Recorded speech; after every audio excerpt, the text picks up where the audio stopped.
Drancy, en Seine-Saint-Denis, les enseignants du lycée de la Croix réclament de leur côté la fermeture de leur établissement dès demain face à une situation sanitaire jugée alarmante. Une cinquantaine de cas chez des élèves depuis le début du mois, une vingtaine chez les enseignants et une vingtaine de morts chez des parents d'élèves depuis un an. Au-delà de ce cas particulier, Virginie Riva, les annonces du ministre de l'Éducation, Jean-Michel Blanquer, vendredi soir, sont loin de rassurer enseignants et épidémiologistes.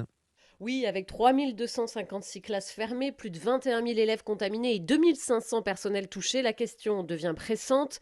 Jean-Michel Blanquer a donc pris la parole et annoncé vendredi un durcissement du protocole sanitaire dans les 19 départements confinés. Désormais, dès l'apparition d'un cas de Covid dans une classe, celle-ci sera fermée. Auparavant, c'était 3. Les enseignants malades, eux, devront être remplacés. Le ministre a promis des renforts. Une situation intenable pour l'épidémiologiste Dominique Costagliola. Comment on fait pour maintenir les écoles, dans des écoles par exemple où il n'y a plus d'enseignants? Comment on fait pour maintenir la cantine alors qu'un quart des personnels sont positifs ou cas contact? Vous voyez, c'est bien gentil de dire qu'on va vouloir maintenir les écoles, mais on peut pas faire ça sans personnel. Constat partagé par le SNUIPP, principal syndicat du primaire, qui depuis jeudi menace de faire grève en Île-de-France.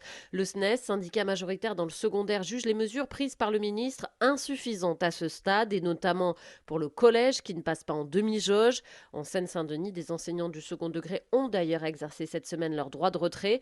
Seul le SEUNSA salue les mesures tout en regrettant qu'elles soient trop tardives et limitées au seul département confiné.